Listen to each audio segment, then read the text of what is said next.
Je vais vous montrer comment utiliser les fenêtres de portefeuille et de liste des ordres dans la plateforme ProRealTime. Vous pouvez voir en haut de chaque graphique les informations les plus importantes de votre portefeuille, comme par exemple la valeur totale du portefeuille, le gain latent des positions ouvertes et le gain journalier des positions ouvertes sur cet instrument. Les ordres en attente aussi et les positions en cours.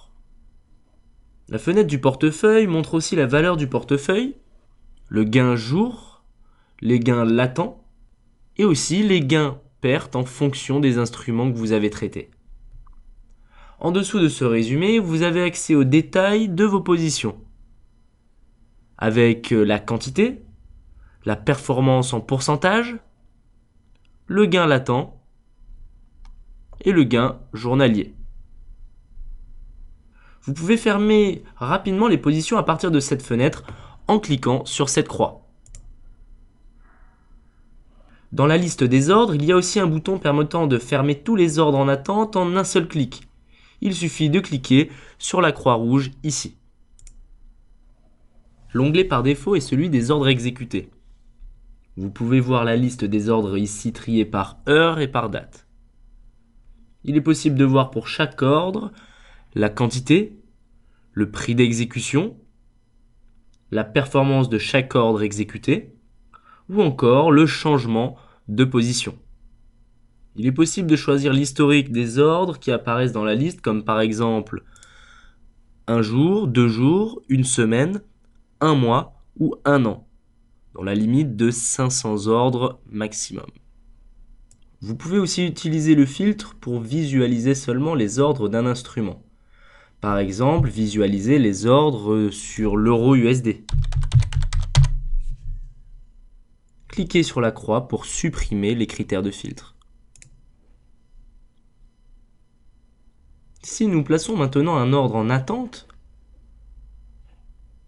un ordre stop ici et un ordre limite ici.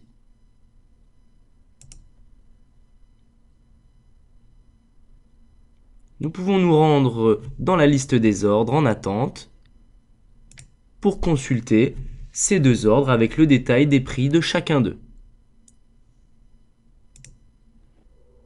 Tous les ordres annulés sont listés ici dans l'onglet Annuler, rejeter. Lorsque vous placez des ordres multiples, il est possible de les retrouver dans l'onglet Multiples avec le détail sur les liens entre ces ordres. Les fenêtres de portefeuille et de liste des ordres sont configurables. Il est possible de trier vos listes en fonction des performances par exemple.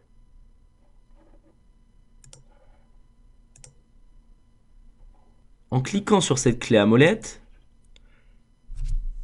il est possible de choisir d'afficher ou de cacher certaines colonnes de la liste des ordres. À partir de la liste des ordres, il est possible de consulter l'état de tous les ordres en cliquant ici. Nous pouvons voir quand l'ordre a été transmis, quand est-ce qu'il a été en attente et à quel moment il a été exécuté. Cliquer sur cette clé à molette permet de configurer la partie haute de la fenêtre du portefeuille. Cliquer sur cette clé à molette permet de configurer les colonnes de la partie basse de la même fenêtre. En cliquant ici, il est possible de cacher la partie haute de la fenêtre du portefeuille. Et sur cette partie-là de l'icône pour la faire apparaître à nouveau. Pour en savoir plus, cliquez sur l'un des liens qui s'affiche à l'écran.